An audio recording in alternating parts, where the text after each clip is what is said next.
In this session, I'm going to talk about a very brief introduction to securitization, wherein we will spend some time trying to understand what is securitization all about, wherein the focus would be on understanding the definition of securitization, different types of securitizations, etc. Then we will be moving on towards what are the prime reasons why the banks and financial institutions take up securitization as a process, and from the investor's standpoint, what are the benefits of investing in securitized products. So from the banks and financial institutions perspective, what are the advantages of going with securitization? From the end investor's perspective, what is the advantage they are going to derive going with investing in securitized products? Then we'll try to understand the complete process of securitization. What are the various mechanisms that are involved in the securitization process? Moving towards understanding the different structures in the securitization, different structures, especially relating to the SPVs, special purpose vehicles, amortization structure, right, master trust structure. So we'll see a couple of structures that are involved with the various SPVs. Then we will have a quick discussion regarding what is a master trust structure. Then as a part of the process, we will be talking about the tranching. What do you mean by tranching, and how are the various securitization notes tranched? What is the importance of credit enhancement as a part of the securitization process? And what are the different types of credit enhancements that are commonly used in the securitization process? Regarding the payments to the investors, what is this cash waterfall process that is generally followed in case of securitized structures? This is a very important aspect where I would spend a good amount of time looking at different kinds of asset-backed security structures. I would like to see the various performance metrics. How do I really measure the performance of each of these structures? And what are the typical tests that are engaged to look at the effectiveness of these various securitized products? So we will be spending time on auto loans. We will spend on credit card receivables, and we would also spend time on mortgage-backed securities. So this is a very important point of this session. Then what are the ways that are available for forecasting the prepayment levels, especially in the context of MBS? So we'll talk about two different mechanisms, right? Conditional prepayment rate, public securities association. So these are the two different mechanisms we would be using for forecasting the prepayment levels. So once we have discussed all these performance measures, there is a quick summarization that I'm going to do regarding the various performance measures. And towards the end, we will end this session with a discussion of securitization, what has happened post the credit crisis. So this is slightly a lengthier session covering all these various aspects regarding the securitization. Now, just to quickly introduce you to what is securitization. So I'm selling, right? Here there is a sale of a cash flow generating asset. So let's assume now there is a bank. This particular bank is having a cash flow generating asset. So we'll call it as a loan. So bank is having a mortgage loan which it has given to a few set of customers. So it is selling these loans. So this is the bank which is owning these assets today. It is selling these to another company, and this company is called as an SPV. This company is set up exclusively for the purpose of purchasing these assets, and based on this it is creating various notes, various bonds. It is creating various notes and bonds and issuing them to the investors. So this is the overall process of securitization, right? Let me give another. So let's say there is a bank. The bank has given loans to various individuals. So the loans are the asset portfolio of the bank. Now the bank will sell all these assets to one company, which I am calling as SPV, which is exclusively set up for the purpose of acquiring all these assets and making a payment to this bank for the worth of the assets that it has acquired. Now, how does it acquire all these assets? It typically issues some kind of notes or bonds which would be invested by the typical investors. So the investors will do a funding for this notes, and this notes, using this notes, it would typically be purchasing the capital, purchasing the various asset pools of the bank. So that is how the whole securitization as a process goes with. So this bank, which is called as originator, again to use the terms, right? The bank is the originator of the process. SPV is the party which is acquiring those assets. Using those assets as a backup, it is typically issuing the various notes to the investors. That's a typical process of securitization. So the securitization is always backed by the cash flows from the original asset. So these are loans. Loans have a cash flow. There is a principal repayment that happens at at different time intervals, along with the interest payment. So these are the different cash flows that are there on the original assets. So these cash flows would be typically the payments towards the investors investors in the notes.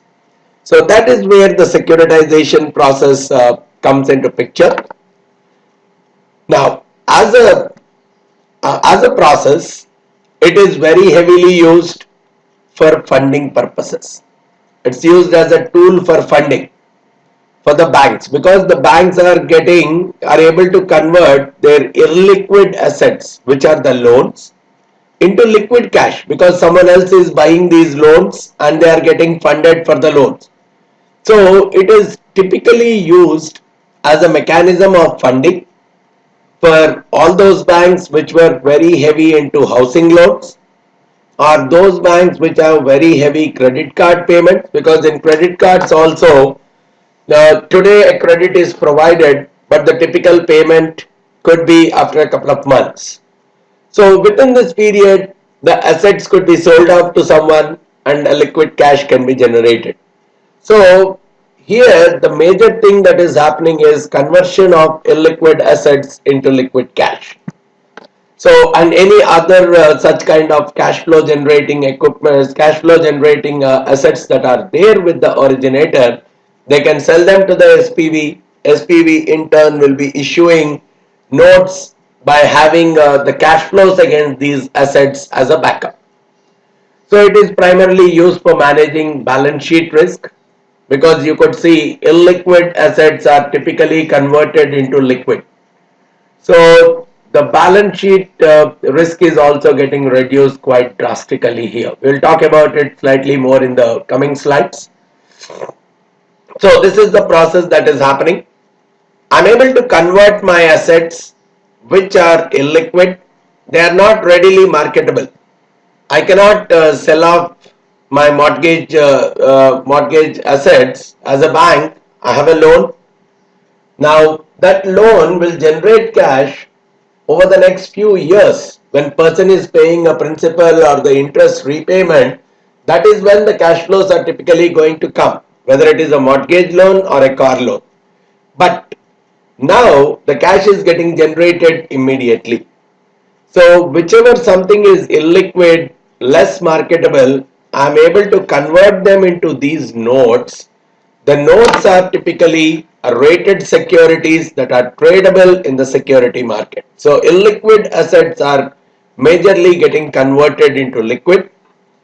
And even from the buyer's perspective, why are the investors investing in these? Now they are getting exposure directly to these mortgage loans, right? It's like they are the people who are giving loans to the public, the buyers, because the buyers have invested in the notes.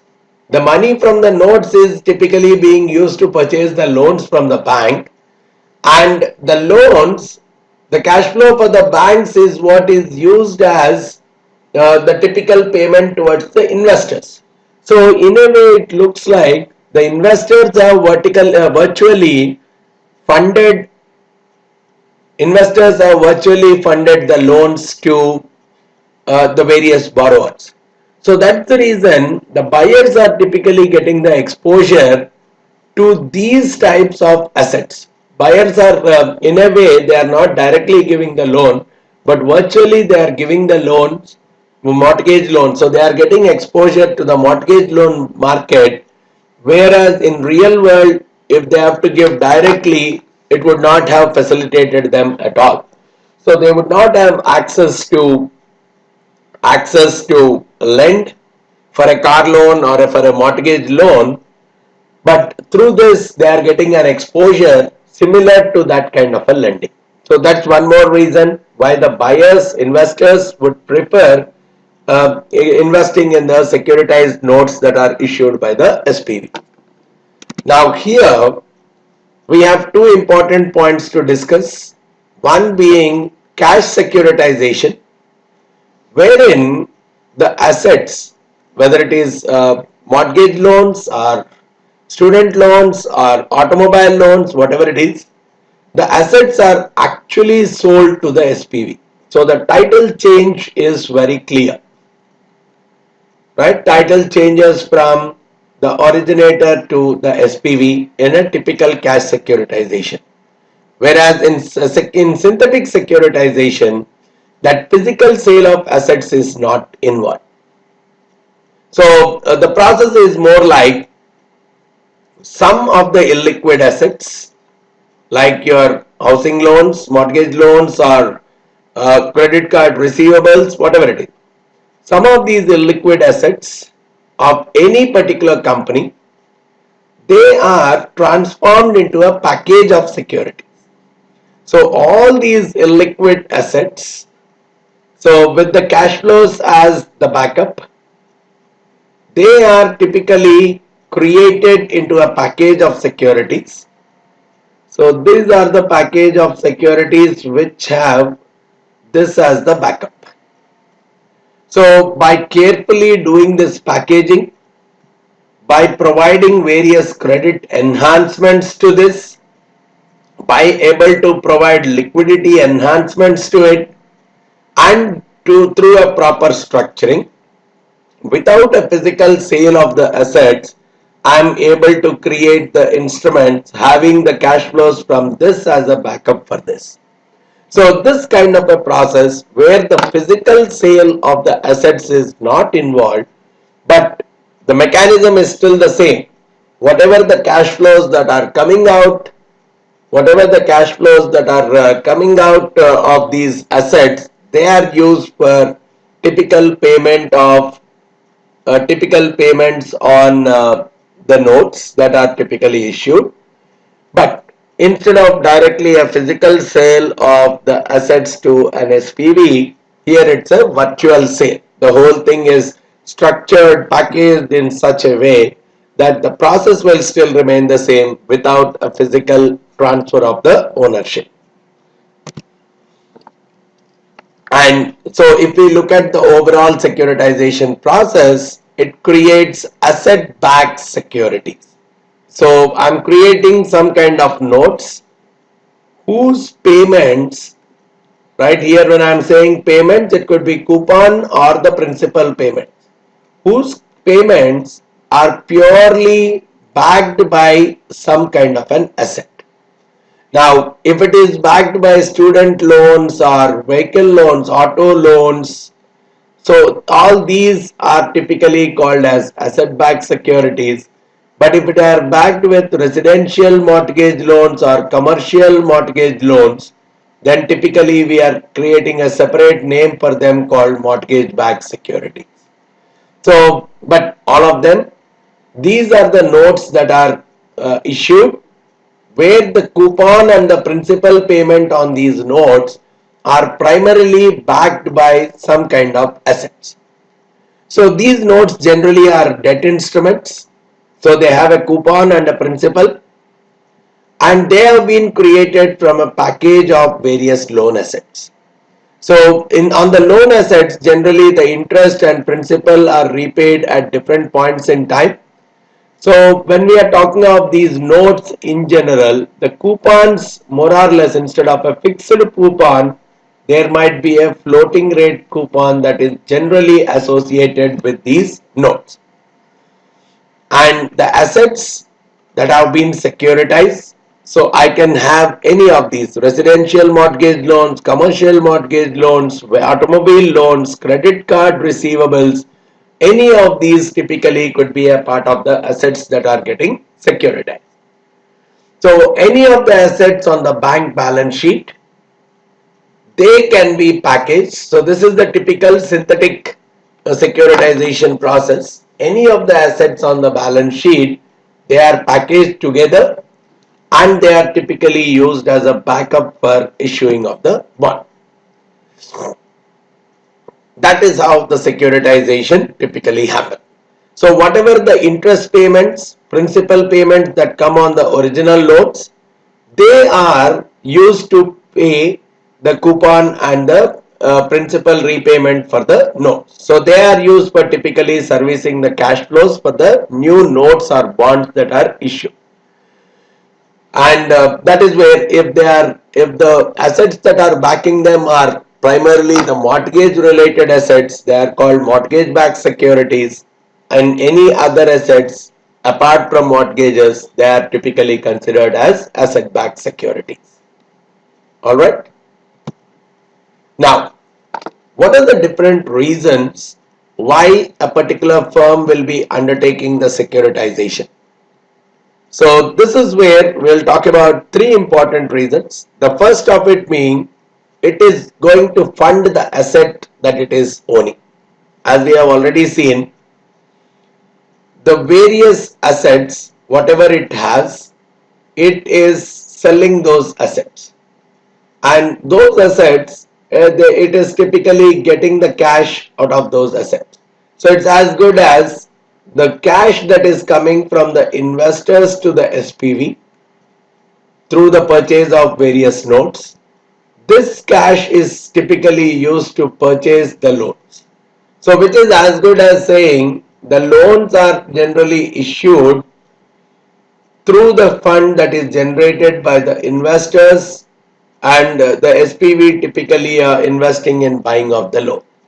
So there is a quick turnover. Asset is sold rather than waiting for the cash flows from the asset from those loans at different points in time. Today I am able to sell off these loans and get instant cash flow. So this can really result in a rapid asset growth. So the loans, so because it has already got some extra cash, it can give new loans at much faster rate rather than waiting for all the principals and the interest from the different loans to come back to the bank. So it is enabling the bank to grow its loan book much faster, because illiquid getting converted into cash quite quickly. So which is again increasing the rate at which the banks can give new loans to the public. But of course, there are some drawbacks as well to this rapid asset growth, where you can see the case of Northern Rock, where it had over reliance on securitized funding. So it has increased multifolded, and it has detrimented retail deposit funding base altogether. But if planned properly, it can really support the asset growth in a much rapid fashion. So that's one primary reason why the banks will typically get into the securitization process. And there is also another reason regarding the funding. They can diversify their funding mix. So they are not relying on one single source of financing, right? They are not just relying on the deposits. They are trying to have multiple sources of financing. Generally, if you see, most of the deposits are short term, whereas the loans that they are giving are long term. So their liabilities, the major chunk of the liabilities are short term, whereas the major chunk of their assets is long term. So there is a kind of an asset liability mismatch that is coming up, right? And even the funding mix. So majority of the funding is through deposits in a traditional banking scenario. So that could really increase the risk, especially if there is a single source of financing. Then, especially in terms of market difficulties, when the economy is not doing well, this single source of financing becomes heavily risky. So through this securitization, the bank is really able to diversify their funding mix. And because of the diversification, the cost of funding is typically going down. Because it's not one single source of financing, the cost of financing is generally going down. Now there is a mix of retail source. Retail is the deposits that are coming from the individuals, interbank funding borrowings that are happening, and even the process could be through the wholesale sources. So overall, different kinds of sources of financing are coming out. And if you look at the process of securitization, there is a delinking of the credit rating of the original bank, bank's credit rating, right? Bank's credit rating is completely different from the issued notes credit rating. So the bank's credit rating overall is much lesser in general. The overall bank's credit rating will be much lesser or poorer compared to the credit rating associated with the notes that are issued. That's one more advantage where the banks could get much better off, and it can really give them an advantage when it comes to the regulatory capital requirement.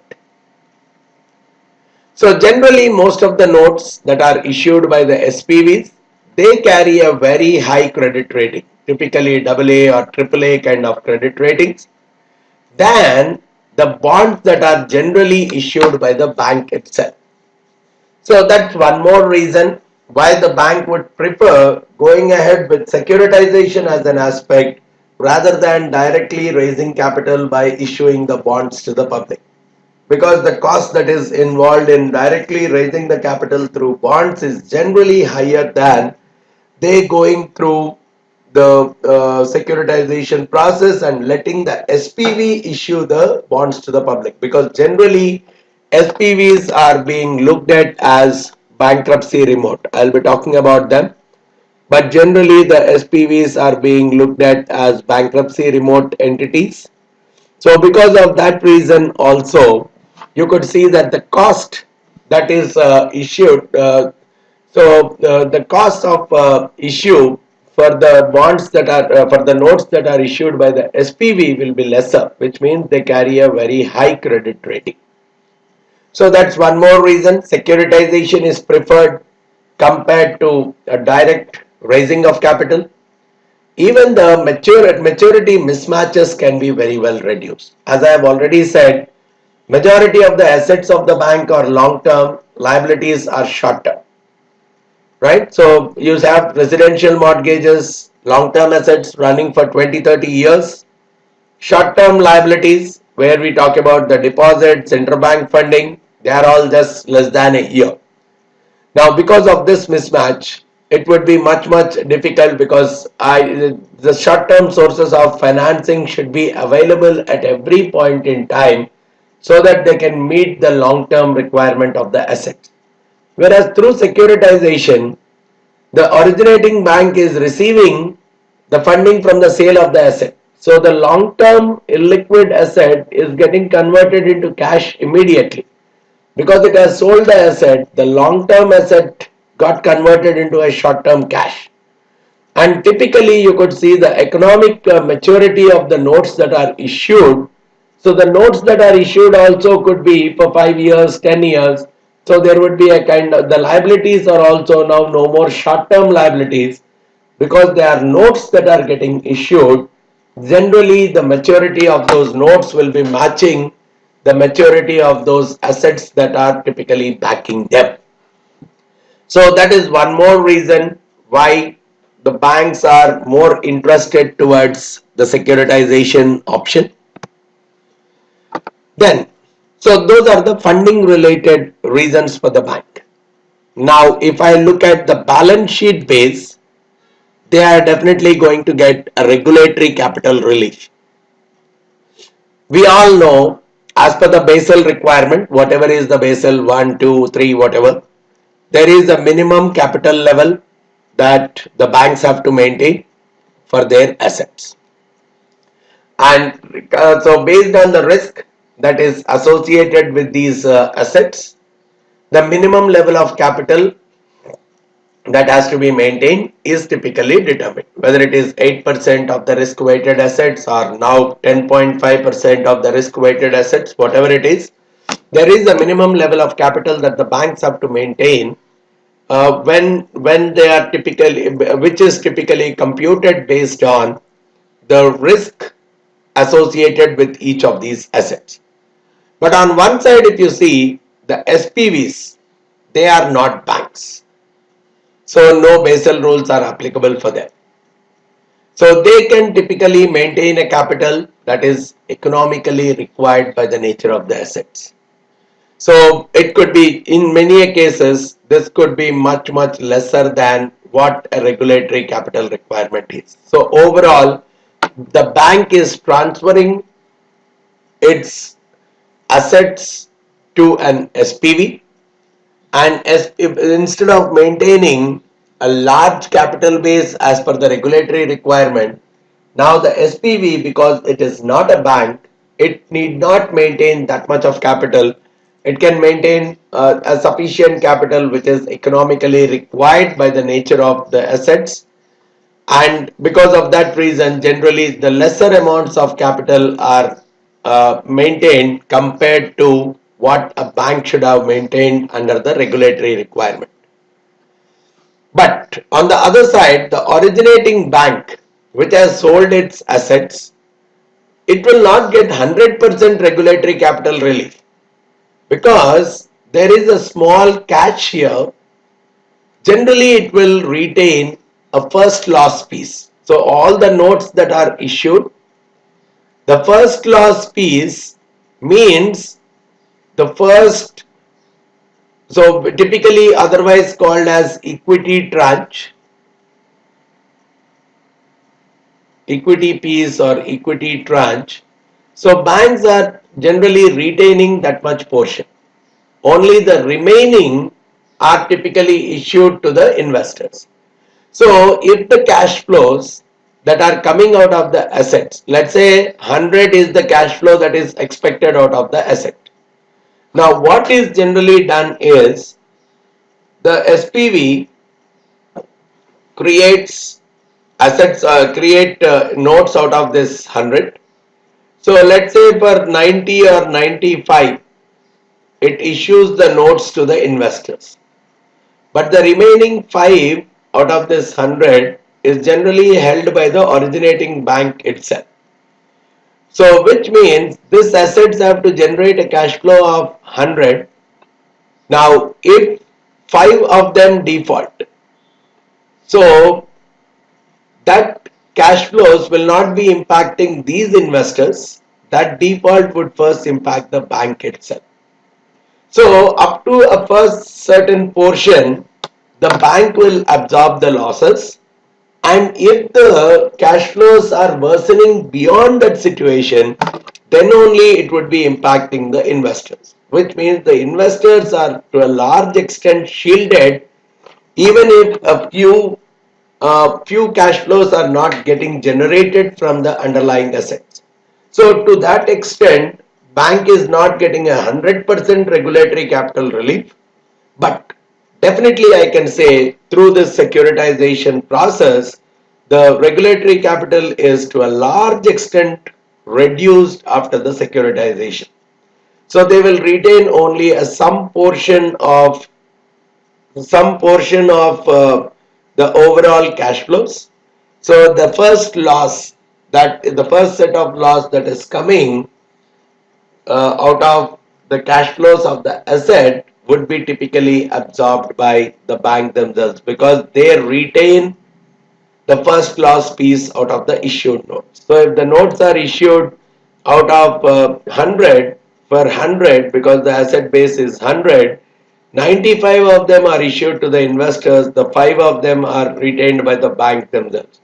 And this 5 would be the first one to absorb the loss. So here if it say this month I have received the cash flows only for 98, then what happens is 95 will be typically going to the investors, only 3 would go to the bank, and the bank is absorbing a loss of 2 units.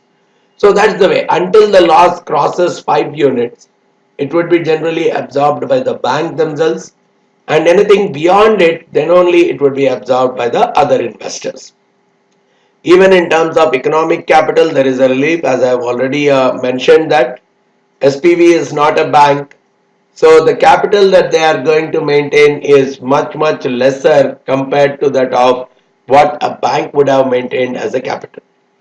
And even this is a diversified source of capital, right? Because to that extent, I'm getting a regulatory capital relief. I am able to use that capital for other purposes. So I'm able to use it for additional lending. That way, the ROE of the bank is increasing quite comfortably. So this is where we see the securitization also as one more source of funding. Then, the other main reason why securitization is typically taken up by the banks is for the risk management and credit risk transfer purpose. So the credit risk exposure on the assets for the originating bank is completely reduced. Right? For the originating bank, all the loans have been sold to an SPV. So the risk exposure, the credit risk exposure that is associated with all these loan assets that are lying on the balance sheet of the bank, that is reduced because there is a sale of the asset that is performed only to that extent of the first loss capital piece which they have retained. Only their credit risk is associated with that much portion itself. So they are able to reduce their credit risk quite drastically. All the NPAs, right, all that non-performing loans, they are able to remove them from the balance sheet. And because of that, one side, a negative sentiment is removed from their balance sheet. And along with that, because they have sold them to some other party, even the regulatory capital requirements have gone down drastically. So they are able to move the assets from their balance sheet and also get an advantage in terms of lesser capital requirements to be maintained. And at the same time, they have an upside potential as well. If at all that NPA turns out into a performing asset, recovery was possible on that asset that is typically expected to be defaulted, the originating bank is going to get any surplus that is made because of the profit coming to the SPV. So they are able to remove them from the balance sheet, make a risk management, manage their risk more appropriately. But at the same time, by any chance, if that non-performing asset starts performing or starts generating the cash flows, the SPV would be benefited there, and that profit that the SPV is going to get, it would be transferred as a surplus to the originating bank. So that way they have an upside potential as well. So they are able to minimize their downside potential, but at the same time they can leverage on the upside potential as well. So that's one more very important reason why securitization is typically taken up by the bank. And when you look at the kind of benefit that the securitization is given to the investors, they are able to diversify the sectors of interest. So they are not only investing in fixed deposits, equities, bonds, etc. Now they are able to invest in housing loans, they are able to invest in student loans, they are able to invest in automobile loans, they are getting different kinds of sectors to invest. Now, each sector is having a different risk reward profile because we are talking about different kinds of investors, different kinds of loans. So they are able to get more and more access to different kinds of risk and reward profiles. So depending, the more number of instruments are available for the investors, they can very well match their risk return requirements with the kind of broadened set of securities that are available to them. And in some cases, there is no way they could have directly got exposure to those kind of investments, but because of this securitization, they are able to invest in the mortgage loans, which otherwise they would not have ventured into investing in the real estate based loans. So that way, more new sectors got opened up for the investors. So they are able to tailor their risk return profiles quite comfortably because the number of opportunities got widened. The kind of asset base in which they can invest got very heavily widened up through securitization. So risk reward performance much better for the securitized notes if you compare them with the corporate bonds of the same ratings and maturity. And because the originator is generally holding the first loss piece, so the risk that is absorbed by the securitization investors will come into picture. The losses for these investors will start coming up only after a certain amount of loss is accumulated by the originator. So as I have said earlier, only if the loss crosses 5 units, then only the losses will start coming for the securitized investors. Whereas in case of corporate bonds, the losses could be right from the beginning itself.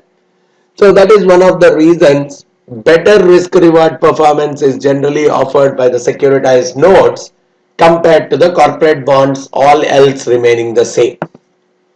And because of the pooling of the assets, we are pooling various loans, different loans that are given to different customers. So there is a huge pooling of the assets that is happening.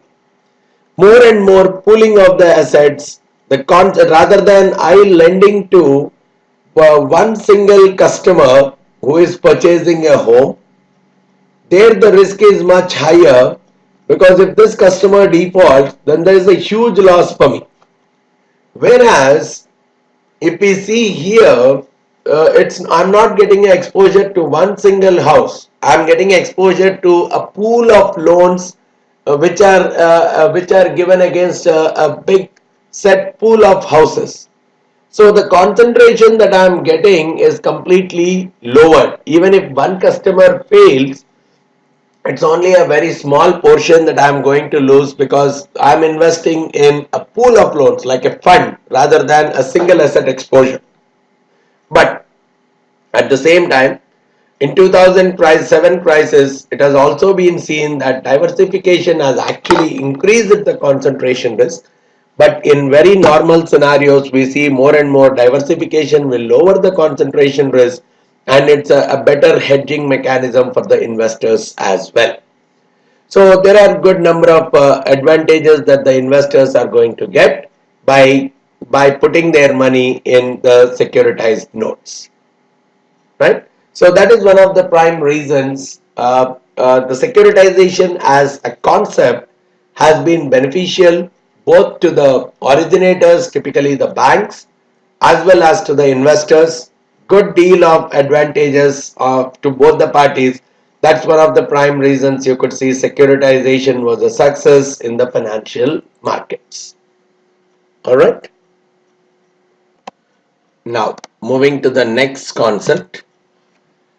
If I talk about the process of securitization, right? Some part of it we have already discussed now. So it could be a slightly quicker thing for us. If you look at the different participants who are involved in the securitization process, generally there is an originator whose loan assets are getting securitized. And there is an issuer, generally it is an SPV. The particular party who is issuing the notes with the cash flows from the assets as the backup. So this particular party is acquiring the assets from the originator. In most of the cases, you will see that this is a company that is generally set up exclusively for the purpose of securitization. It's an SPV. And SPV, one of the major roles of the SPV is that it ensures that the underlying asset pool, right, all those loans which are a part of the asset pool, they are held separate from the other assets of the originator. Because now the originator has sold off these assets to the SPV. So those assets do not get reflected in the balance sheet of the originator. In turn, they are going towards the SPV. And SPV in general is being considered as a bankruptcy remote kind of an entity, because even if the originator goes insolvent, bankrupt, whatever may happen to the financial situation of the originator, because of any reason, the assets that the originator has transferred to the SPV, their rating will not get affected. Their cash flows will not get affected. So that is one major advantage. And investors do not have any kind of a recourse to the originator. So even if the originator is going bankrupt, the investors need not compensate the originator here. Even if there is a rating downgrade that is happening to the originator's original assets, anything that happens, these assets are transferred to the SPV. So whatever is the downgrade or bankrupt that is associated with the originator, that is not going to get influenced towards the SPV investors. So that is one of the prime reasons the SPVs are generally understood as bankruptcy remote. The financial status, credit ratings of the originator, they really do not affect the notes holders. Whosoever have invested in the notes issued by the SPV, those investors will not get affected because of the financial status or the credit ratings that are associated with the originator. That's one more important point. And if you generally see the notes that are issued against the cash flows of the underlying loans, there are credit enhancements also provided. which are more like third party guarantees, increasing the quality of the notes that are issued. So as a backup to the loans, which are mortgage loans or whatever, as a backup to this, some special credit enhancements are also being provided when the notes are issued out of these loans.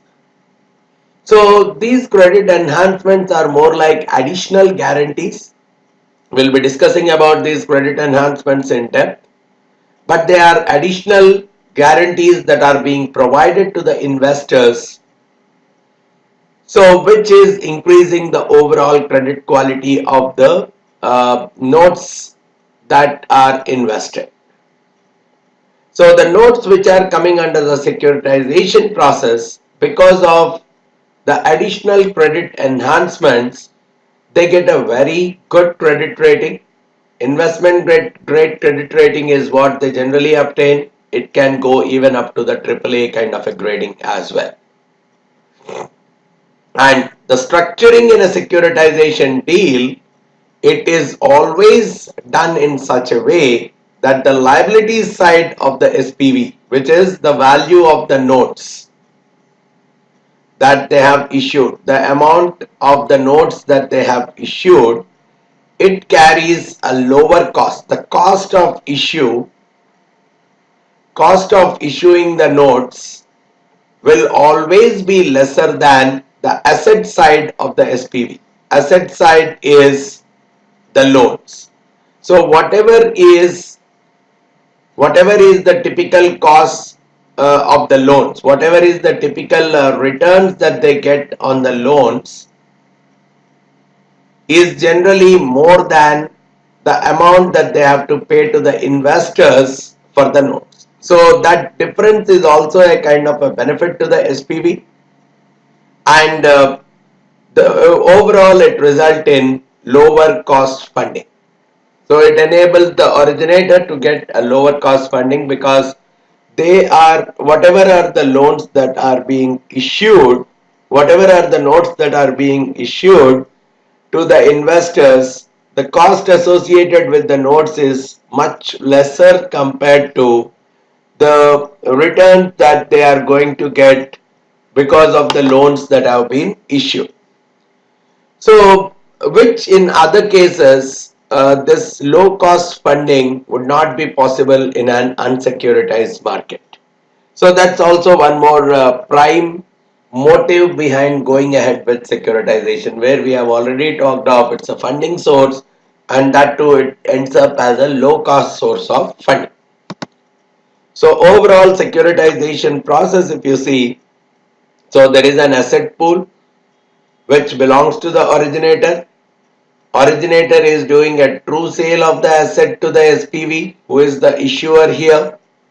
So whatever are the proceeds from the sale of the assets are given by the SPV to the originator. So the bank is getting the cash because of the sale of the assets.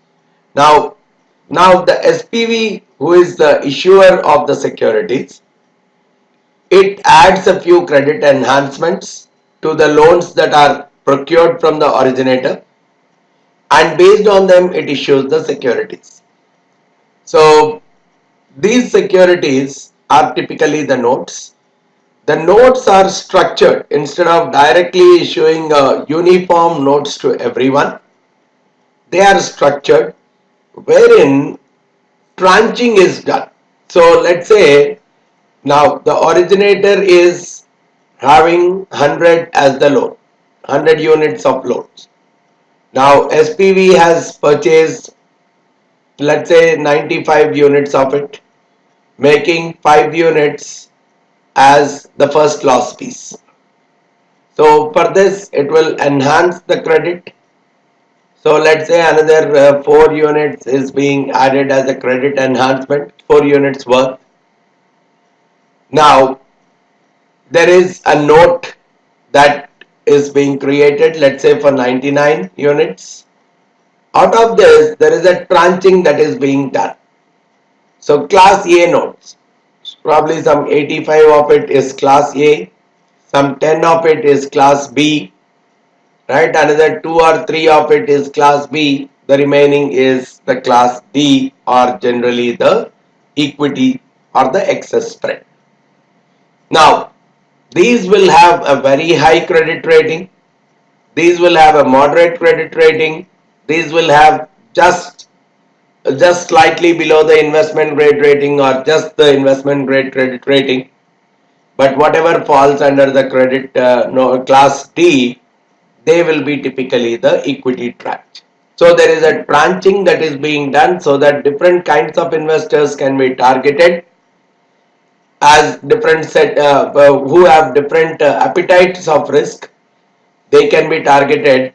So the interest levels, the coupon levels also will differ across these different classes of investors. So whatever is the pool that they have along with the credit enhancement, that particular pool is generally issued to the investors after the structuring is being done, and whatever the proceeds that come from the sale of notes is generally going back to the SPV, and this is generally used to pay back the sale of the asset.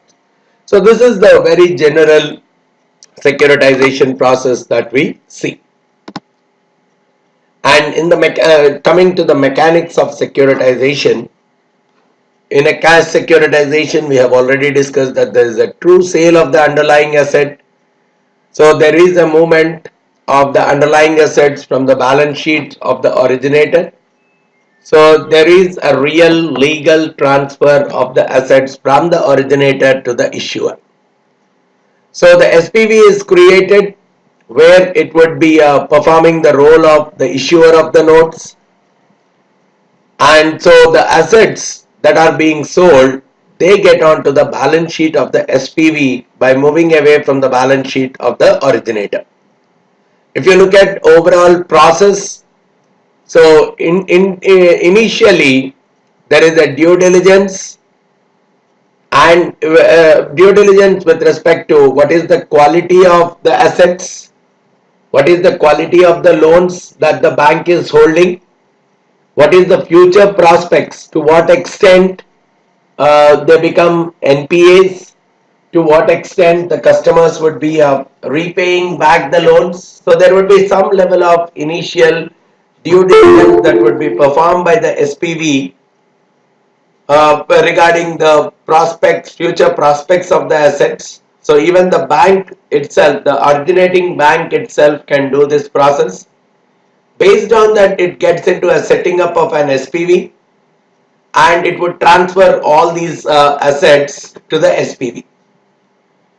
Now, all the loans that have been transferred to the SPV, they are generally underwritten. So there is another bank which would be performing the underwriting operations. So they can choose an appropriate investment bank to do this underwriting activity, and the way they are choosing could be based on the fee levels, the marketability of the investment bank, and whatever the past track record that they had in terms of issuing the notes out of these assets. So based on that, they have a choice of the investment bank who can do the underwriting of the loans, who can really give them a better assessment of the credit quality of their loans, who can do better servicing of the notes that are getting issued. So they would be getting into the process of underwriting of the entire loan portfolios. Then there is a structuring of the notes that would be determined. How much should go into class A tranche getting a AAA credit rating? How much should go towards what proportion of the total amount needs to be invested in, need to be issued as A notes, A rated notes? For what proportion should be for triple B or a B kind of a rated note, and how much portion can be very well utilized towards equity. So all these things, the structuring, the proportions that go into each of these areas need to be determined. So how many tranches, 2, 3, 4, 5, how many tranches need to be issued? What should be the coupon and the principals associated with each of the tranches? So it has to be looked at in line with the originator and the investors.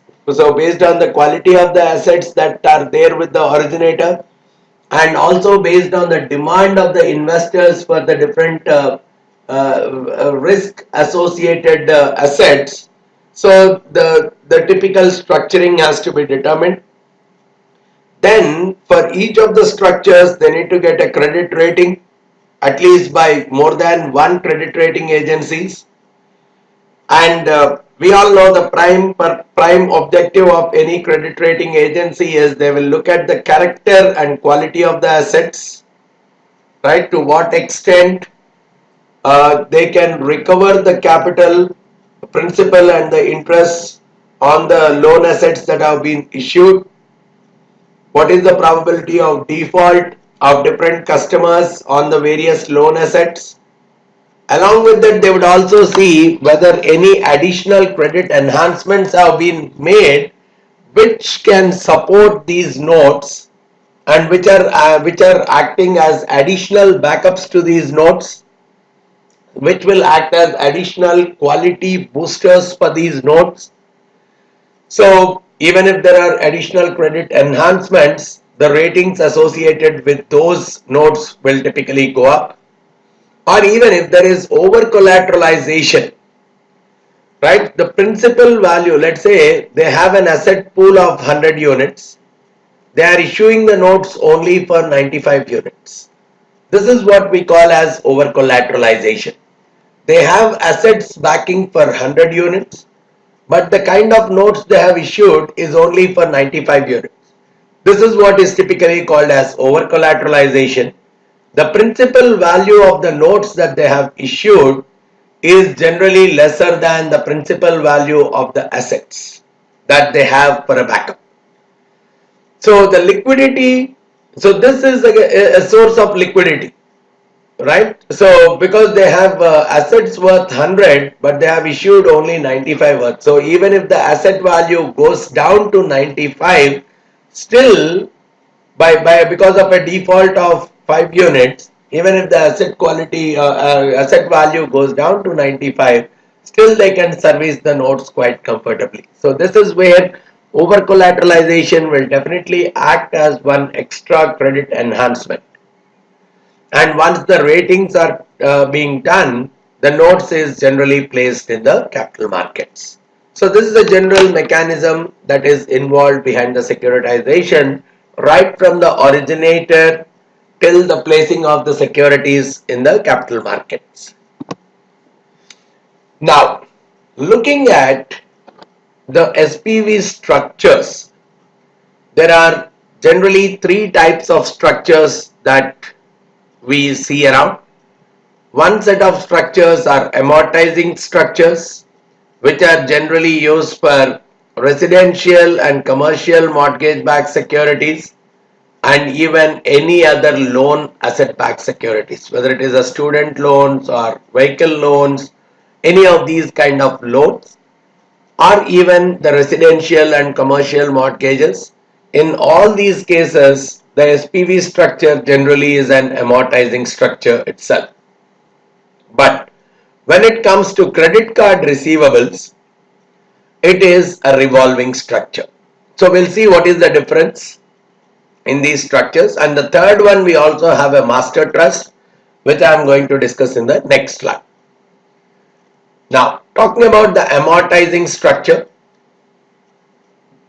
when you look at from the investor's perspective, in this case, the investors are going to get the principal and the interest on a coupon by coupon basis throughout the life of the security.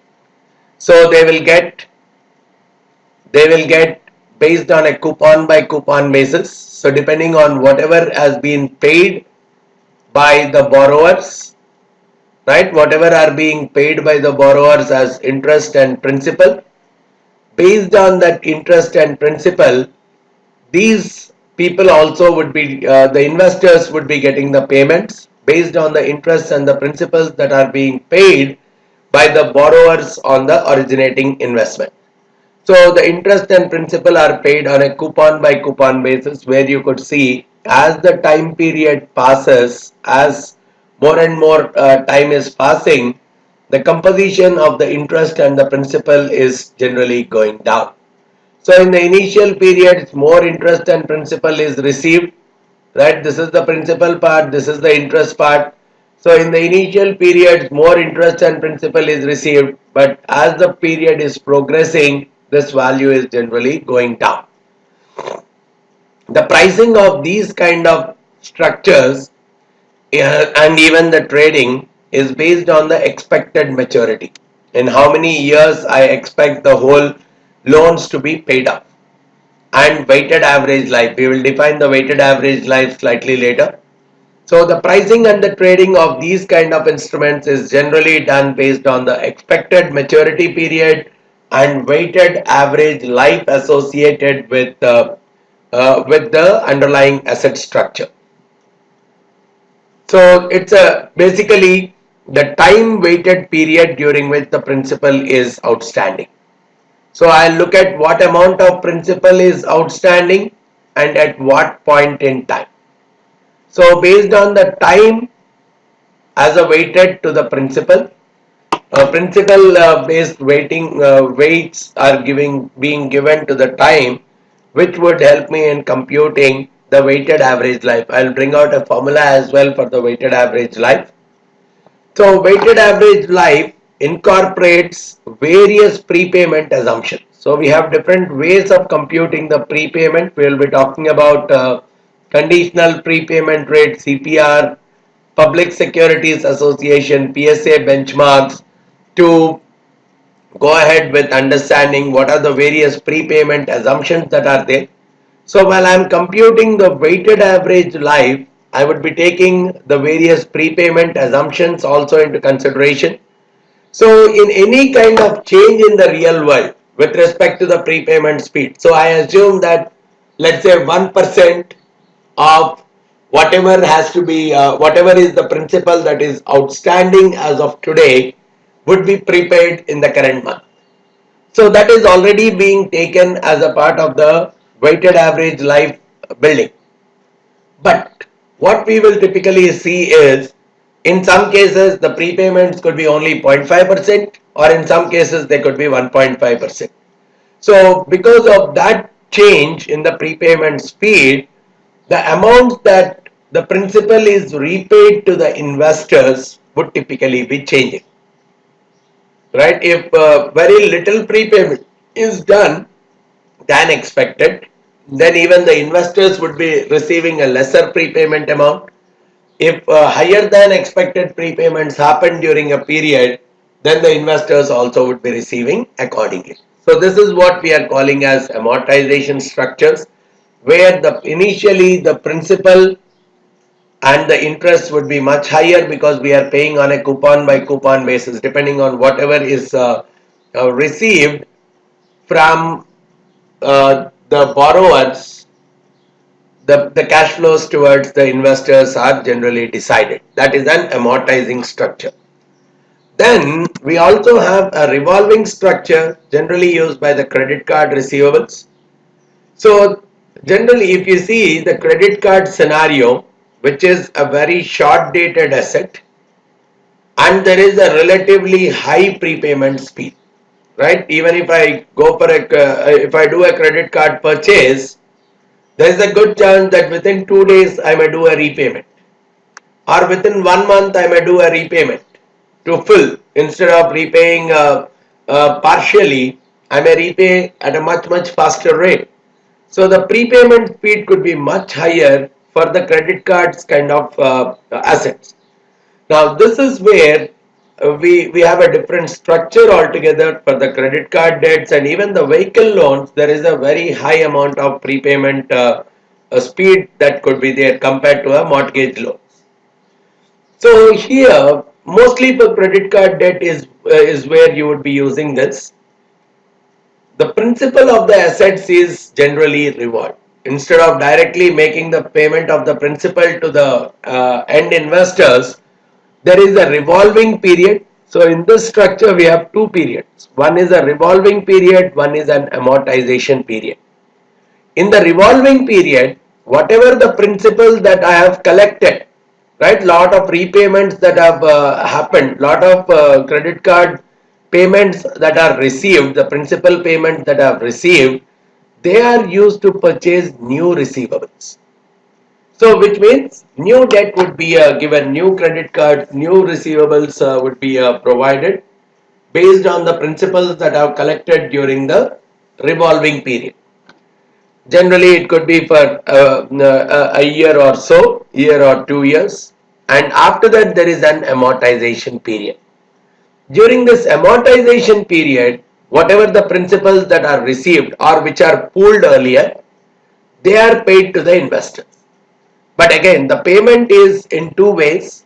One, it could be as an equal installment, which is where we call it as controlled amortization, or whatever is the principal that is generally received, that is put into a separate account until the expected maturity date. So whatever the principal receipts that are happening, they are all put into a separate account until the maturity date, and after that there is a lump sum payment that is being made to the investors. In that case we call it as a soft bullet payment. So in short, during the amortization period, there is a principal payment that is happening to the investors. There are two ways in which this principal payment can happen. One is a controlled amortization mechanism, wherein the principal is paid as equal installments over the period, or there could be a one-time lump sum payout, which is called as a soft bullet. In this process, all the principal is trapped into a separate account until the expected maturity date, and a single lump sum payment is done. Or there could be a master trust. Now, when we talk about this master trust, generally nowadays the credit card related receivables are handled through master trust itself rather than the revolving structures. Multiple securitizations can be allowed to be issued by the same SPV. SPV can really give issue different kinds of securitizations. So originator transfers all the assets to the master trust SPV, and notes are issued out of the overall asset pool. So the asset pool wise, there could be, this is an asset pool where different kinds of assets are transferred, and only this portion of it can be issued as a separate notes. This set of asset pool can issue separate notes. So this is where different securitizations can happen from the same SPV. And master trusts are generally used by MBS, credit card ABS originators. Nowadays the master trust is one more important structure rather than a single SPV structure. We are talking about a master trust structure where multiple securitizations can also be issued from the same SPV. So this is how a master trust structure. If I look at from a credit card obliger's perspective, a card servicer is coming into picture. So this servicer is selling all these credit card receivables to an SPV. The SPV is getting into an agreement with credit card master trust, right? Because one master trust can issue multiple securitization. So one SPV is getting into a servicing agreement with the credit card master trust. So when we are talking of master trust, there is a trustee, there is a guarantor. So trustee is taking care of the trustee services for the same, financial guarantees are provided, and now based on that you could see there are multiple types of securitizations that are issued. Investors for series 1, so series 1 is one kind of securitized product, series 2, series 3, series N, and they are all issued to different sets of investors. Now out of this, whatever is the excess spread that is coming, when I'm using the word spread, whatever is the coupon or the principal that needs to be paid on the notes versus whatever is the coupon or the principal that is received on the underlying assets. The difference between the two is what we are calling as excess spread. So the excess spread is typically shared to the issuer account itself, which will be passed to the SPV, and that would be again going back to the card services. The same thing will happen with each of the series. So in short, you could see that instead of one single SPV, we are talking of a master trust, means multiple securitizations coming out through one single pool of assets. Now, when we are talking about securitization note tranching, so we have already discussed about it. The issued notes are structured in such a way that they reflect the risk areas of the asset pool. So if the asset pool is very highly risky, so many NPAs are expected out of the asset pool, then the structuring towards the class A should be much lesser. But if the NPAs are much lesser, expected to be much lesser from the asset pool, then the proportion of the A class tranche would be much higher. So different kinds of tranches are created and different kinds of credit ratings are received towards each of the tranches. Senior tranche generally gets a AAA rating, and after that we have different mezzanine tranches which might get A or a triple B, double B kind of ratings, and the lower rated tranches they get a much equity kind of a rating. Even with the lower rated notes, they have an element of over collateralization. So if I have to talk about the structure, if the overall asset pool is 100, then it might so happen that A class tranche, which is a senior tranche, could be, let's say, to the extent of 85. Then a mezzanine tranche could be to the extent of 10 or 12. Then there could be an equity tranche to the extent of 3. That's it. So overall it is 98, and because of which the over collateralization is 2 units, because the asset pool is 100 whereas the notes are issued only for 98. So the lower rated notes, they have an element of over collateralization. So they first, the losses of these 2 units are absorbed through over collateralization, then to the extent of next 3 units is absorbed by the equity tranche, which is generally retained by the originator. So the most junior tranche, this is what is the most junior tranche, which is lowest rated. It would be either, even if it is rated, it would be a very low non-investment grade rating, or it could be a very much an equity tranche. It would be the first loss piece. It would be absorbing the first amount of loss that is beyond the over collateralization level, which is otherwise also called as equity piece. So this would be first impacted by the losses in the underlying asset pool first. That's the typical way the securitization note tranching happens. Talking about credit enhancements. So they are a set of measures that are instituted as a part of the securitization process, whether it is for ABS or MBS issues.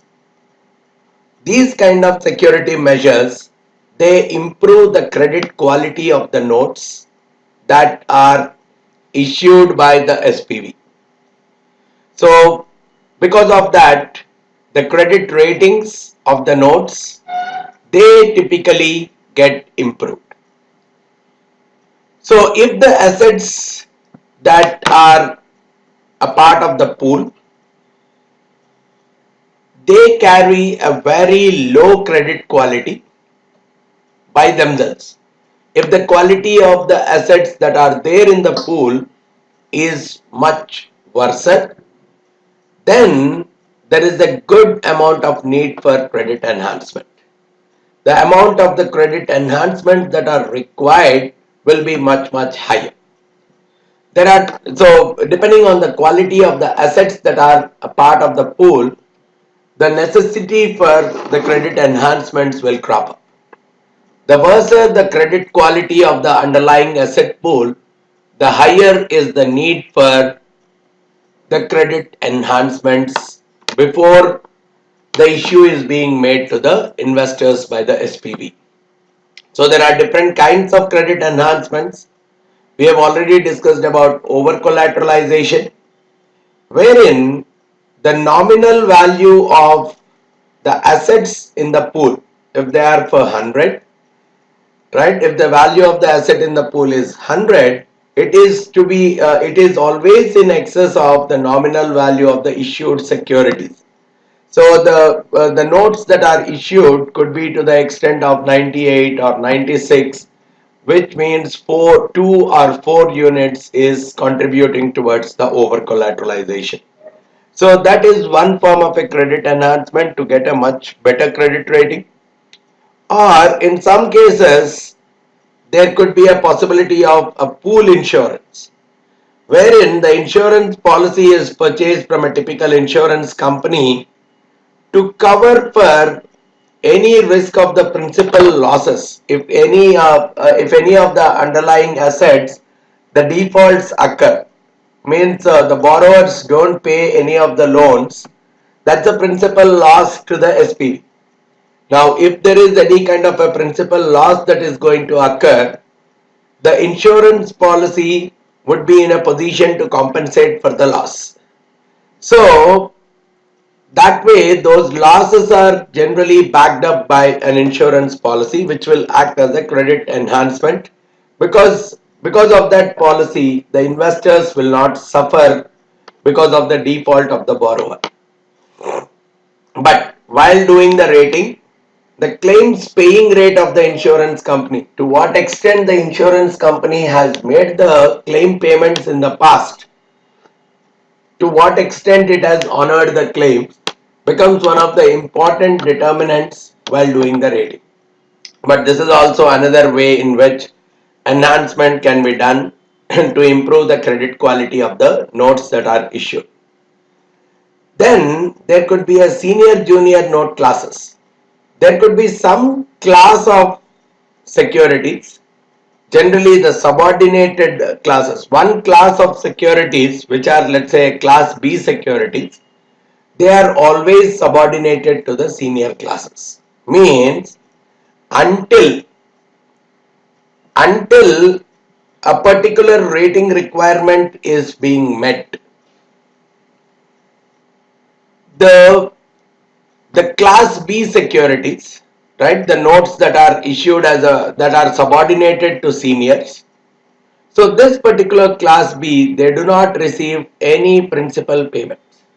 So whatever the payments come towards this, even these are directed towards your senior notes itself.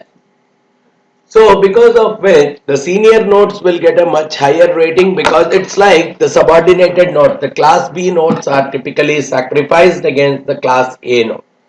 Whatever the principal that comes towards the class B also is paid towards class A itself.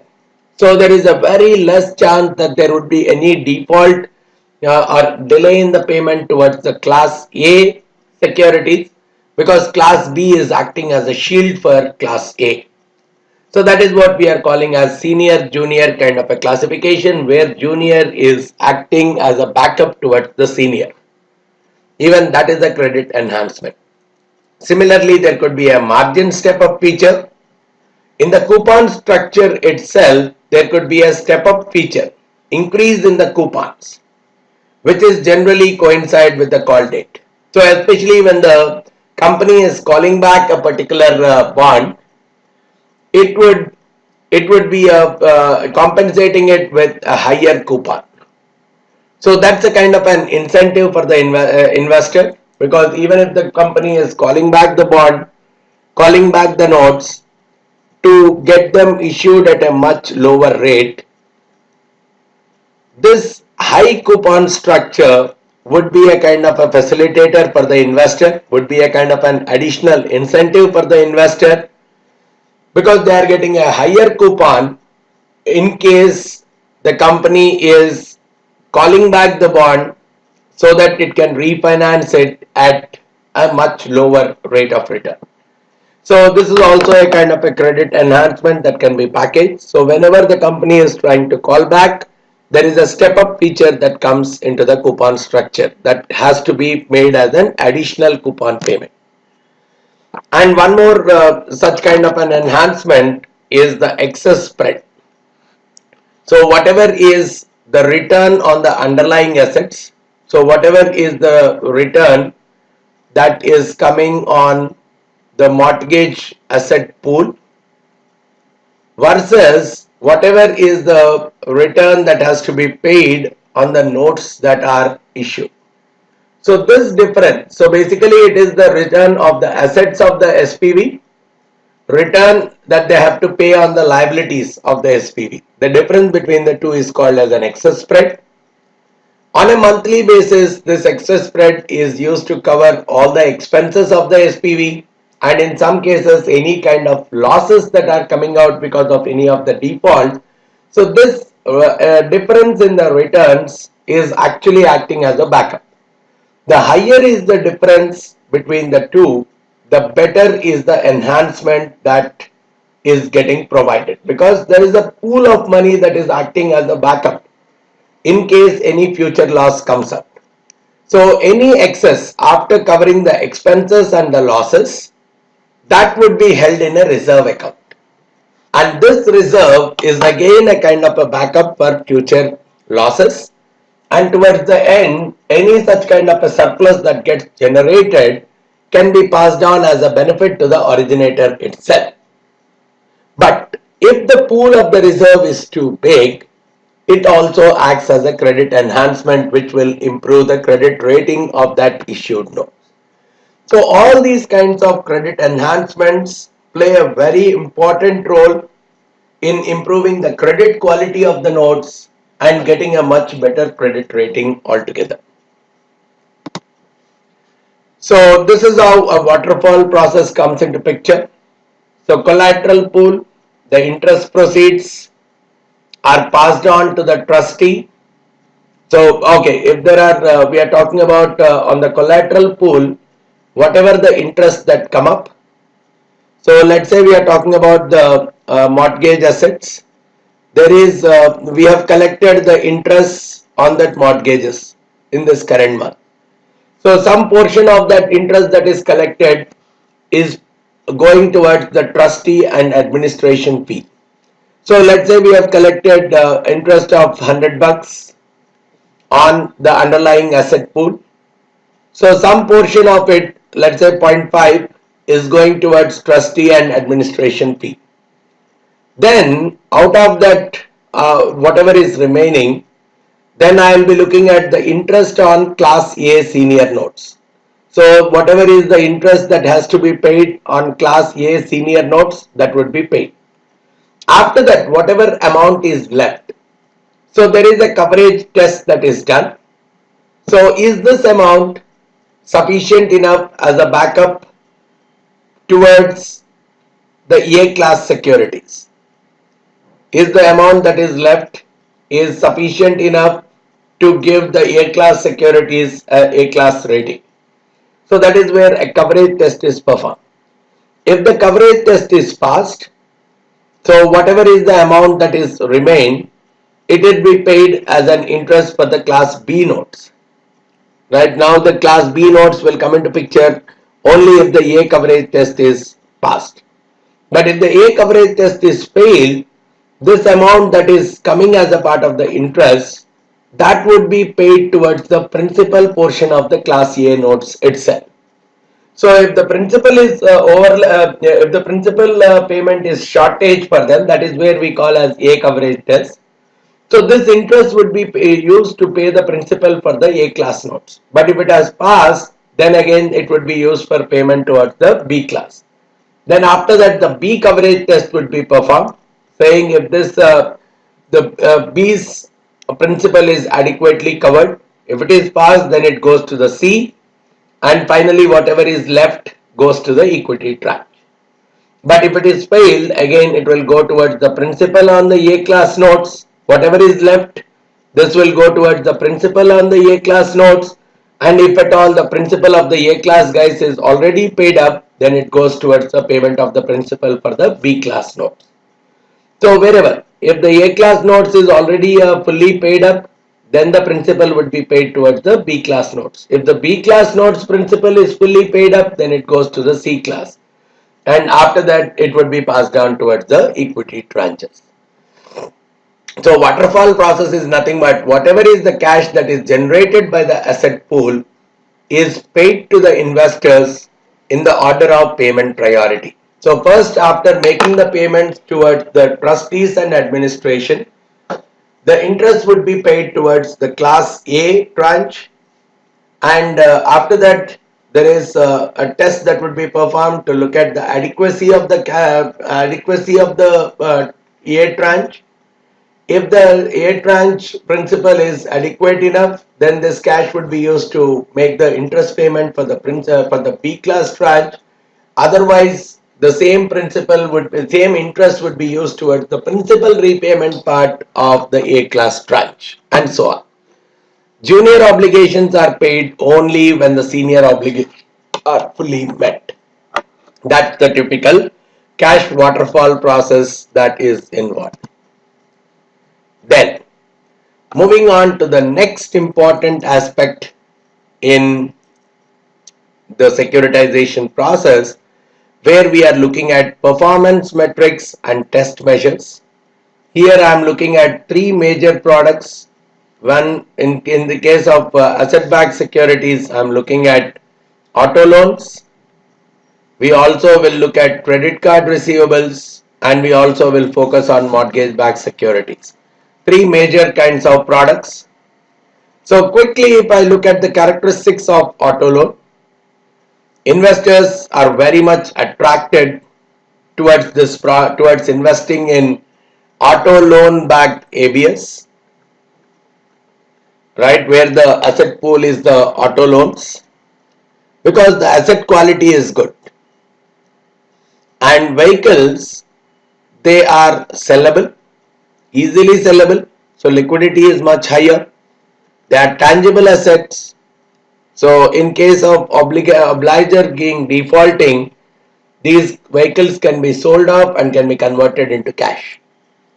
On the other side, you could see the prepayment culture is much lesser in case of automobile loans, because car generally is being looked at as an essential purchase, and the loan is generally for 3 to 5 years, which is not a kind of too long a kind of a time period. So very rarely people get into the prepayment process in case of automobile loans. So the prepayment speed is not that volatile. So people can really expect how much they are going to receive during each of the periods through the prepayments. So because of that, the everything is stable. So there is a lot of stability to the cash flows, and because of that, the credit rating associated with these kind of ABSs is much higher. Losses are also relatively low. So that's one of the reasons the auto loan backed ABS has attracted the investors quite heavily. Looking at the performance analysis for this auto loan backed ABS, we generally use loss curves to understand the performance part of it. And defining the loss curve, we are talking about the expected cumulative loss throughout the life of a pool. So we are talking of a pool. Instead of taking the current loss, instead of looking at the current loss which is already incurred, we are talking of computing expected cumulative loss. To what extent I can expect the NPAs on these loans in future.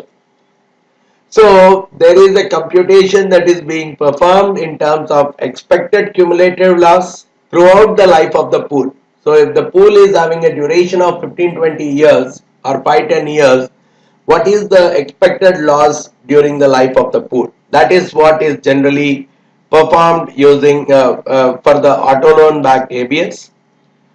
So because of this expected numbers that are being provided, the investors are really benefiting, especially those who are buying the subordinated note classes. They can really assess to what is the kind of a probability that their cash flows will go into a loss.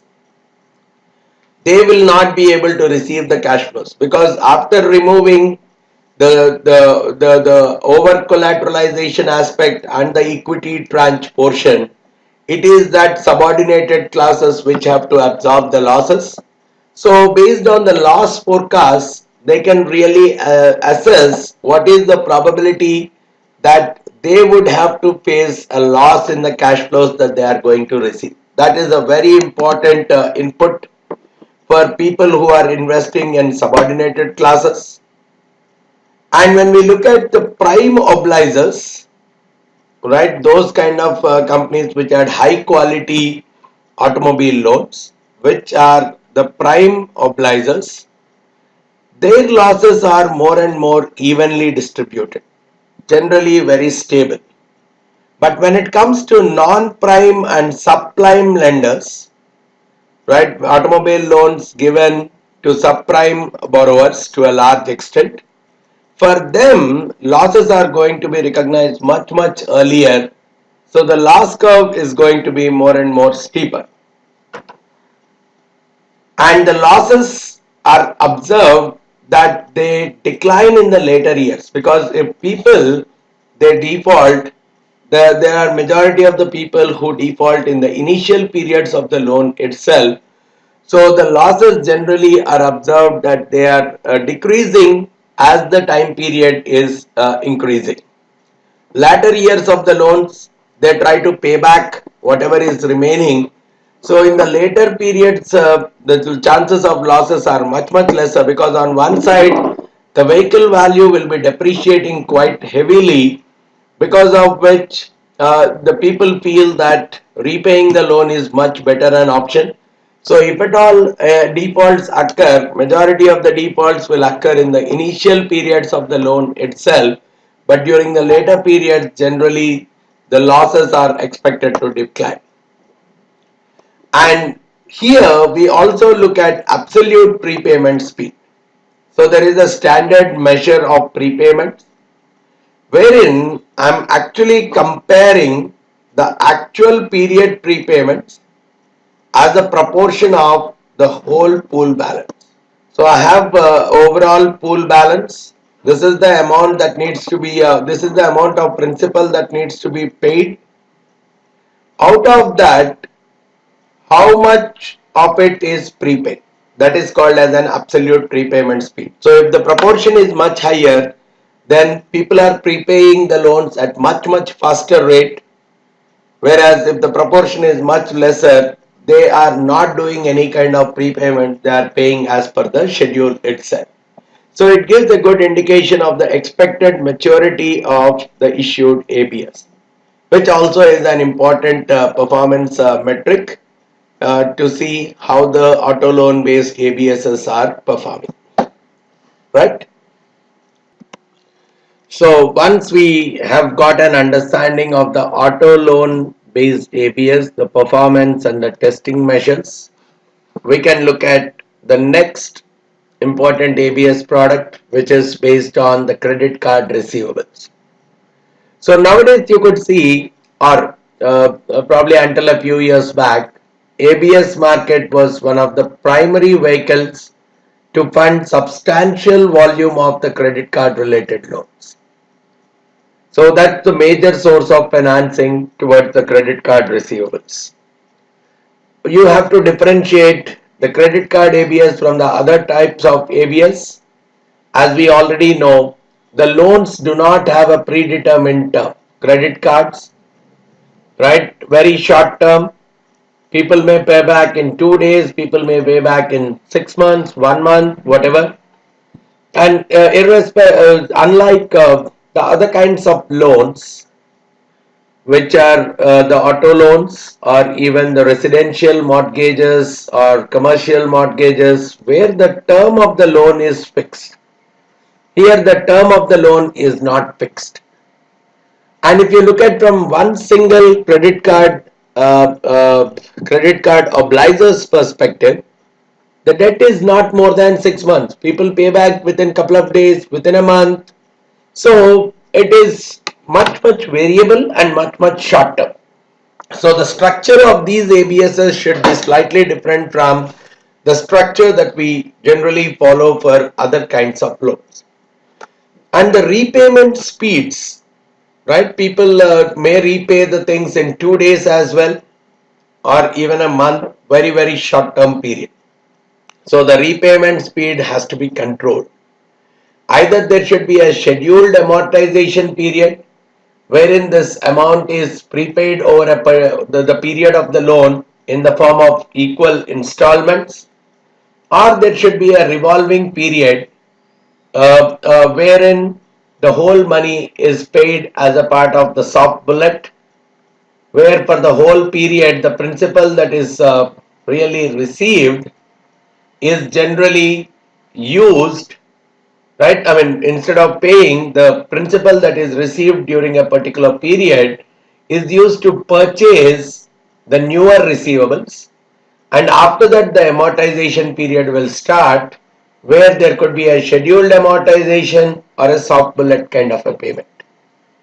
And most of the cases you see in credit cards, the master trust structure comes into picture, right? We have already discussed wherein an issuer can sell multiple issues from a single trust and on a different pool of receivables altogether. And each series can draw on the cash flows from the entire pool of the securitized asset. We have already seen the diagram associated with the master trust structure. Then, looking at the performance analysis for the credit card ABS, the major ratios that are computed to evaluate the credit card ABS, one is the delinquency ratio. How much are the credit card receivables which are due more than 90 days, right? So they are like equivalent to NPAs, right? So to what extent the value of the credit card receivables which are overdue for more than 90 days as a percentage of the overall credit card receivables. So the amount of credit card receivables which are overdue by 90 or more days divided by the value of the total credit card receivable. That is what we call as a delinquency ratio. It gives an early indication of the quality of the credit card portfolio. The higher is the percentage, the higher is the proportion, then there is a chance that a good number of receivables will turn into NPAs. So the quality of that credit card receivables is much poorer. So either more credit enhancements might be demanded, or it will get a much poorer credit rating overall. So that's one kind of a performance measure.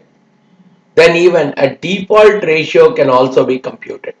The amount of credit card receivables, how much amount of credit card receivables are written off as bad debts as a percentage of the total credit card receivables at the end of that period. So whatever is the overall credit card receivables that are there at the end of the period, and how much of them are being written off as bad debts. Again, if this percentage is much higher, it's again an indication of poorer quality of the credit card receivables. So assessment of the credit loss can very well be done. The higher the proportion, the higher is the amount of loss that is expected on that credit card pool. So even that could act as a trigger for early amortization, wherein the payments can happen much quicker to the investors. So this kind of default ratio, it has to be reported throughout the life of the transaction until the life of that until the life of the instrument. This reporting needs to be done. Then one more mechanism that is used as a measure is the monthly payment rate, MPR. So how much is the principal and the interest in the pool that is repaid during a particular period? What is so overall principal and interest? This is the overall principal and interest of the pool. So in this month, how much is repaid? So this is the proportion that is repaid in the current month. This is what we call as a monthly payment rate. So if it is much higher, it's like the payment is going to happen much quicker and vice versa. So rating agencies require the ABS to establish a minimum value, right? At least a minimum amount of this much need to be repaid. So it can't be below this particular value. If they are repaying anything lesser than that, again it could act as early amortization trigger. So these are some of the measures that are associated with credit card based ABS. Then coming on to the mortgages, as a part of mortgage backed securities, you could see there is a diversity of the mortgage pools, right? You can have residential mortgages, you can have commercial mortgages, short term, long term. The mortgage pools are very, very diverse. So the duration of the portfolios could be changing. The debt wise, there could be a fixed rate debt, floating rate debt. So you find lots of variety when it comes to the mortgage loans.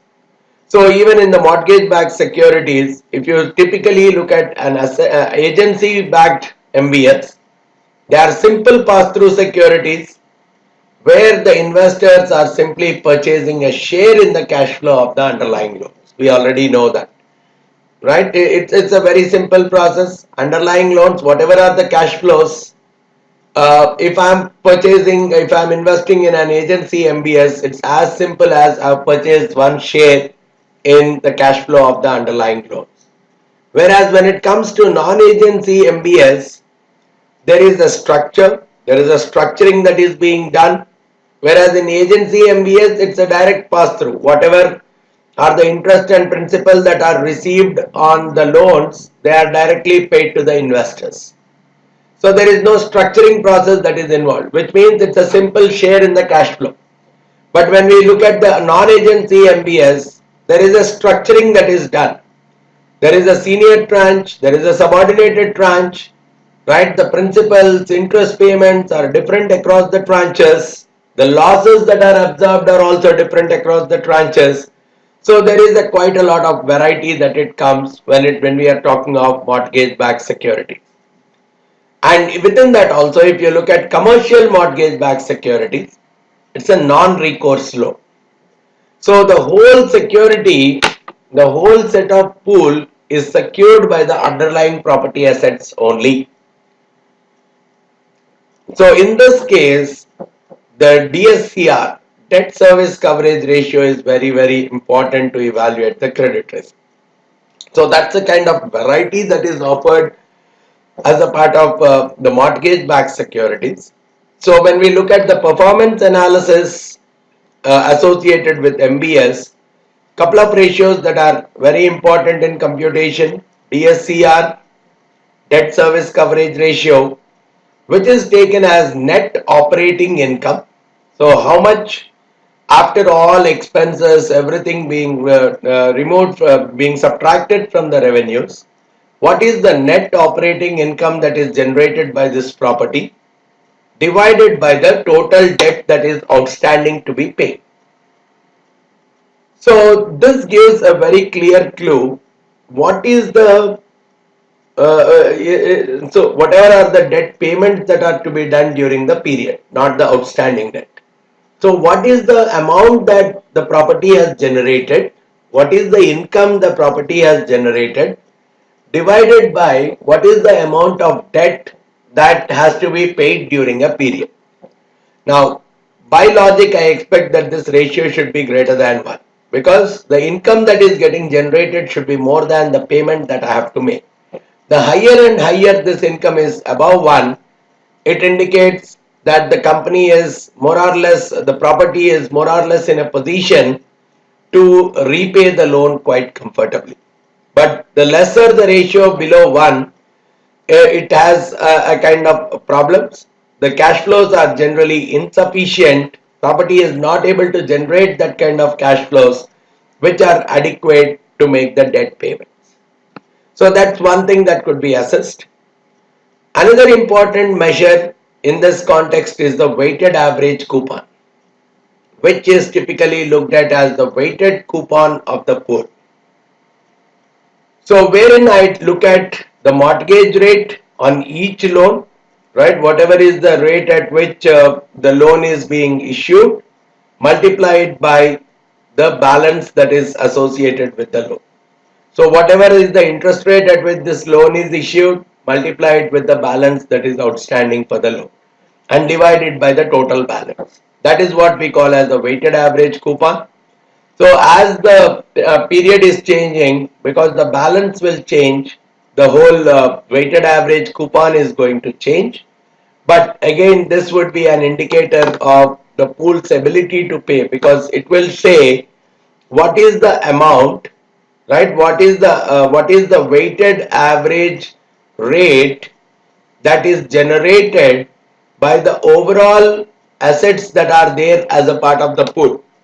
So as long as this is much higher than the rate that has to be paid towards the investors in the notes, then the performance is good enough. So at regular intervals of time, if I see that the weighted average coupon of the pool is much higher than the rate that needs to be paid to the investors, then the performance is on a good note itself. Similarly, I can look at weighted average maturity, right? How many terms are remaining for the assets that are there in the pool, right? Some of the assets, they are just within, they are going to be completed within 2 years. Some of them in 5 years. So I'm trying to find out the weighted average of all the terms that is remaining for all the underlying assets that are there in the pool. So this can be computed based on the stated maturity date, which is the as per the real stated date. When is the loan going to end? So subjective of whether so it avoids the subjective call of whether the MBS will mature or not. Right, so at the time of expiry, at the time of payment of the loan, the completion of the payment of the loan, I'm looking at, but I'm not looking at when the MBS is going to mature. So it is recognizing the potential liquidity risk for each security that is there in the portfolio. So if I'm calculating it based on the stated maturity date of the underlying assets of the pool, it is avoiding the subjective call of whether the MBS will mature or not. Whereas if I am computing the weighted average maturity using the reset date is coming up because of the various prepayments that are coming into the process. So it shows the shortening effect of the prepayment of the term of the loan. So I can do a reset date, I can estimate the reset date, and based on that, assuming that a few percentage of the loans are going to be prepaid, based on that I would like to compute my weighted average maturity. Either I can compute the weighted average maturity without considering the prepayments at all, or duly considering the prepayments. So when I'm not considering the prepayments, then I'm calculating the weighted average maturity based on the stated maturity date. But if I'm considering the prepayments, then I'm computing the weighted average maturity using the reset date. So when I'm doing it with the reset dates, there is a shortening effect because of the prepayments that are coming up. So the WAM that is computed using the reset date will be lesser than the WAM that is computed using the stated maturity date. Then there is one more computation measure that is looked at in the scenario, weighted average life of the notes, wherein I'm taking the time period which is actual by 365, the time that is associated with each of the coupon payments, multiply it with a pull factor for each of the payments. And the pull factor is nothing but it's a repayment, whatever we are doing, the principal repayment, weighing adjustment to the notional principal value. Whatever is the present value of the repayment that is being done, right? It's like a duration. I'm doing this is actually like a equal to duration computation for a bond. I'm trying to take the present value of the repayment and using that as a weightage to multiply the time that is outstanding for the payment. Based on that, we are trying to compute the weighted average life of the notes. Remember, weighted average maturity and weighted average coupon are associated with the asset pool, whereas weighted average life is computed based on the notes. So that is one more aspect that we can look at. So these are the various performance analysis that we do towards the MBS. Then the next important topic that we need to look at in this session is the forecasting of the prepayment levels, which is very crucial in computing the cash flows, because the prepayments are a very common phenomenon when it comes to the mortgage loans, and the amounts that are prepaid is also significantly higher. So a general assessment of how much is the prepayment, at what periods you can expect the prepayment is very important when we are computing the cash flows of the MBS. So overall payment will not change, but prepayments can, the quicker or the prepayments that are happening, there is a lot of volatility that is associated with the prepayments, and which can very well reduce the yield on the MBS altogether. Now that is one of the prime reasons a detailed assessment of the prepayment levels, forecasting of the prepayment levels is very much essential. In this context, we talk about two major mechanisms with which I can do the computation of the prepayments. I have a constant prepayment rate, which is called as a CPR, or I also have Public Securities Association benchmarks, which is the PSA. Now when we go with the CPR mechanism, there is a formula that is used to compute the prepayment rate, which is coming out as 1 minus SMM is nothing but a single monthly maturity. So what is the single month proportional payment? Raised to the power 12. This is what will compute my CPR. So if I am saying SMM is some 0.65%, what it means is, so now as of today, this is the amount that is outstanding to be paid. Right? This much of mortgage balance is outstanding across all the loans that are there in the pool. Out of this, what proportion of this is going to be prepaid? So within this period, right, this is the amount of total loan that is outstanding as of today. So this much I am expecting as a scheduled prepayment. Right, this is being expected as a scheduled repayment, because the principal that needs to be paid during this period is this much. But in reality, if this much is received, then this is what is contributing towards the SMM. In this particular month, how much of the remaining mortgage balance at the beginning of the month minus whatever is scheduled for principal repayment is actually paid. So that much is, so 0.65% of the overall mortgage balance which is remaining at the beginning of the month minus the scheduled principal payment is getting prepaid during the particular month, and based on that as an input I am computing the constant prepayment rate. So this SMM and CPR, they are primarily based on the characteristics of the pool, right? The risk levels associated with the pool as well as the economic environment, because it's a very common case that when the interest rates in the market are much lower, I can expect more and more prepayments happening, and when the interest rates in the market are much higher, the prepayment rates will be much lower. So it is measuring the prepayment during a particular month in relation to the outstanding pool balance. That is what is an SMM and CPR way of computing forecasting the prepayment levels for each of the periods. Then we also have a Public Securities Association benchmark, which is a metric for projecting the prepayment, which says that the prepayments are expected to rise as a pool seasons. For after, let's say this is a typical thing.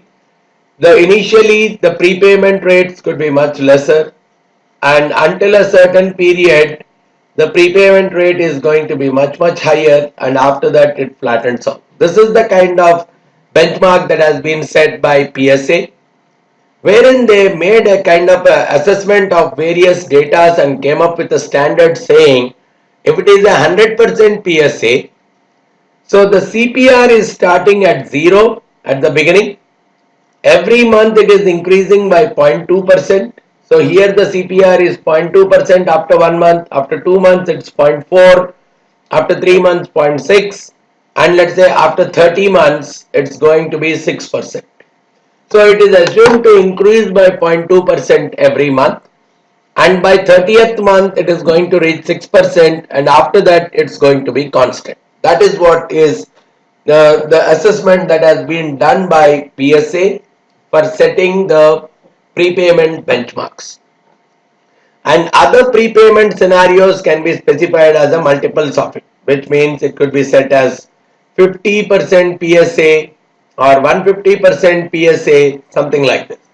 So if I am saying 150% PSA, then it would grow at 0.3% every month. So it will go up to 9% by 30 months, and after that it will get flattened at 9%. So that is how a 150 PSA is typically established. So any kind of a PSA benchmark that I am looking at, it derives an implied prepayment speed, assuming that the mortgages prepay slower during their first 30 months of seasoning, and after that the prepayment rate is going to be more and more stable at a particular point.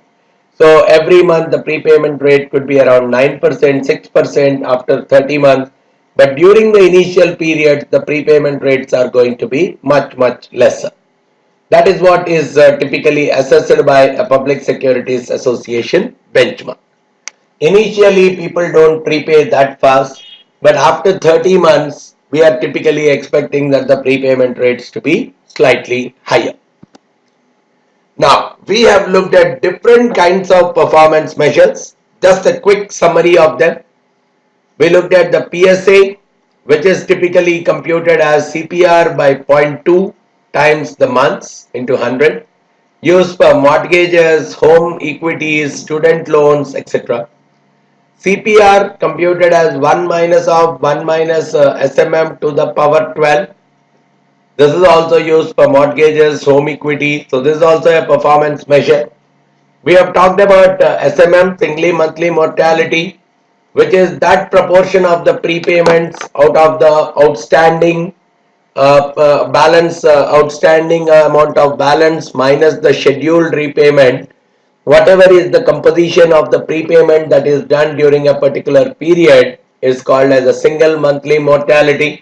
Again used for mortgages, home equities and student loans. Then we also talked about weighted average life, right, where we have looked at the actual by 365 in terms of time period multiplied by the pull factor, which is nothing but the present values of the various payments that are being done on the principal amounts, which is generally employed for mortgages. which is here the weighted average life is generally associated with the notes that are getting issued. Weighted average maturity of the pool, again we have discussed about the definition and everything, which is used for mortgages. Weighted average coupon, we have seen how to compute the weighted average coupon. The coupon rates multiplied by the mortgage balances outstanding. So it keeps changing every period, but still it gives an assessment of is it really more than the amount, the interest, the rate that needs to be paid towards the notes. So even used for mortgages. Debt service coverage ratio computed as net operating income divided by the overall debt payment that need to be made during a particular period. Very much applicable towards commercial mortgages because they are more and more of non-recourse. Monthly payment rate, especially for credit card receivables. Collections divided by the outstanding pool balance. So almost all non-amortizing asset classes, majorly credit card based receivables. It's very interesting to compute MPR.